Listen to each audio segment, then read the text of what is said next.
Bien, je vais faire un peu preuve d'audace.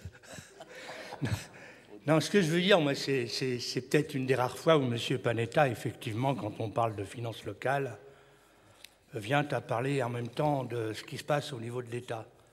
D'habitude, vous vous rappelez, il faut toujours rester sur choisi, il ne faut jamais chercher d'autres responsabilités qu'à choisi. Mais moi, je voudrais quand même qu'on s'attarde un peu sur la situation économique dans laquelle nous sommes aujourd'hui, effectivement, au niveau de l'État, quand on parle de débat d'orientation budgétaire ici à Choisy-le-Roi. M. Baroin nous parle pour 2011 d'un budget de rupture et d'un budget historique.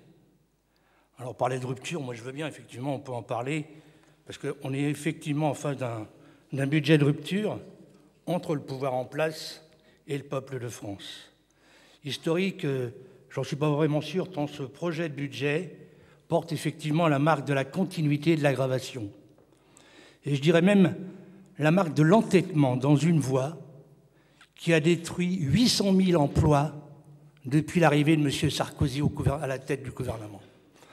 Depuis qu'il est président de la République, il y a 800 000 emplois qui ont disparu en France. Alors ça doit être de la faute de Choisy aussi si on n'arrive pas à donner du travail à tous nos Choisiens. Alors je sais que ça agace un peu beaucoup, mais croyez-moi, de parler de la situation économique au niveau de l'État, c'est complètement dissociable des dotations que justement nous attribue l'État. Alors je vais juste vous donner quelques chiffres. M. Baroin laisse entendre que ce budget s'inscrit dans un contexte de reprise de la croissance française. Alors, parler de reprise, quand la croissance a été en France de 0,6% au dernier trimestre 2009, de 0,2 et de 0,6 lors des 2 premiers trimestres de l'année 2010, est tout à fait contraire à ce qu'affirment des économistes de renom comme Nicolas Bavrez ou Alain Minc, qui ne sont pas, je le précise, ni l'un ni l'autre membres d'un parti de gauche. M. Baroin parle d'une économie réalisée de l'ordre de 10 milliards d'euros sur les années antérieures. C'est ce qu'il annonce, c'est ce qu'il nous prévoit. 10 milliards d'économies réalisées en asphyxiant, bien entendu, les collectivités locales, en leur imposant une véritable cure d'austérité. Par rapport au budget 2010, le budget de 2011 prévoit que les prélèvements opérés sur les recettes de l'État au profit des collectivités baissera de 30 milliards d'euros. Cela est d'autant plus inacceptable et irresponsable que l'État semble s'attaquer aux collectivités locales et territoriales, je le dis très clairement, uniquement parce qu'elles sont dirigées en très grande majorité par des élus de gauche. L'État justifie ces mesures drastiques par le simple fait de réduire la dette publique. C'est à mon avis un peu trop facile. La vérité, c'est que ce gouvernement a besoin des déficits actuels pour justifier sa politique économique en faveur des plus privilégiés. La preuve est que si l'État souhaitait vraiment réduire les déficits de la France, il aurait pu éviter de supprimer la taxe professionnelle qui rapportait 11 milliards d'euros à l'État, à notre pays. Il aurait pu rétablir le taux normal de TVA dans la restauration, ça nous aurait rapporté 3 milliards d'euros supplémentaires. Il aurait pu revenir sur la défiscalisation des heures supplémentaires qui, on le sait bien, n'ont pas été générateurs d'emplois et qui nous coûtent quand même 4 milliards d'euros au budget. Il aurait pu revenir sur le crédit d'impôt recherche, aujourd'hui utilisé comme outil d'optimisation fiscale par les grandes entreprises et qui nous coûte 2 milliards par an. De même, on le sait, les évasions fiscales, au dire des experts financiers, coûtent à la France 25 milliards d'euros en 2010. Il aurait pu aussi, s'il l'avait souhaité, effectivement, pour réduire le déficit, mettre en place une taxe avec un taux dissuasif sur les transactions financières, une taxe qui, vous rappelez-vous, on avait appelé à l'époque la taxe Tobin. Je m'arrêterai là, mais je voulais juste montrer qu'une autre façon de voir l'économie était possible et qu'il était également possible, comme l'ont soutenu les parlementaires communistes, de préparer différemment le budget 2011 au plan national. Alors peut-être sommes-nous des idéalistes. Mais voyez-vous, quand je lis dans la presse qu'en 2009, les patrons des 40 plus grandes entreprises de France ont touché en moyenne 3 millions d'euros, soit 190 fois le SMIC, certains même jusqu'à 240 fois le SMIC.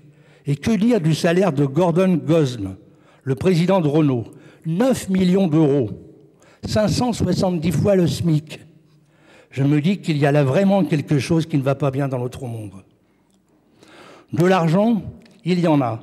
Il n'est seulement pas là où il faudrait qu'il soit.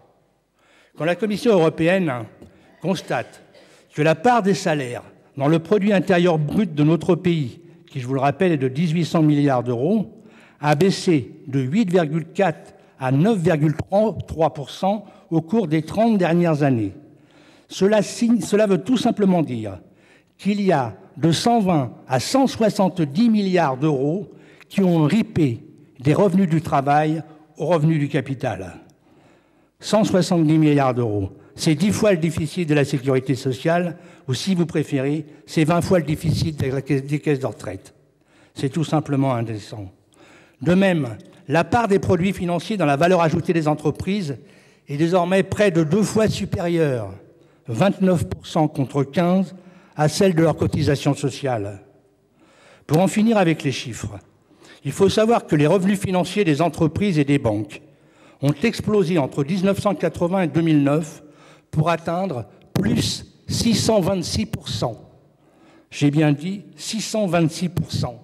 Ce ne sont pas des chiffres que j'ai trouvés dans l'Humanité, mais qui ont été déterminés par l'INSEE. Pour en revenir tout simplement au budget de notre commune, nous avons pris le parti de ne pas augmenter les impôts locaux, la part communale, afin, avons-nous dit, de ne pas accentuer le poids de la fiscalité des ménages. C'est une mesure sociale courageuse et responsable, tant notre marge de manœuvre se réduit considérablement. Le paradoxe, cette année, où l'État parle de reprise économique, c'est qu'il ne nous est pas permis, compte tenu du gel pour 3 ans des dotations d'État, d'accompagner cette reprise économique. Monsieur le maire le rappelait, les collectivités locales représentent 75% des investissements. La capacité d'endettement de notre commune, comme beaucoup d'autres communes, avec ce gel, avec cette réforme qui est mise en place, va s'en trouver difficile. Même si aujourd'hui, nous conservons un encours de dette très inférieur à la moyenne des communes départementales équivalentes. Nous l'avons dit, nous le redisons, la réforme de la taxe professionnelle entraîne 2 phénomènes que nous avions prévus et que les élus de la majorité avaient mis en doute à l'époque. Elle reporte sur les ménages une partie du nouvel impôt, puisque dorénavant, 89% de la fiscalité repose sur eux, au lieu de 73%, et qu'elle provoque un recul des libertés des collectivités à voter les taux d'impôt. De même, la baisse des ressources des départements et des régions, ça va aller en cascade, va naturellement entraîner une diminution des aides de ces 2 collectivités envers notre commune.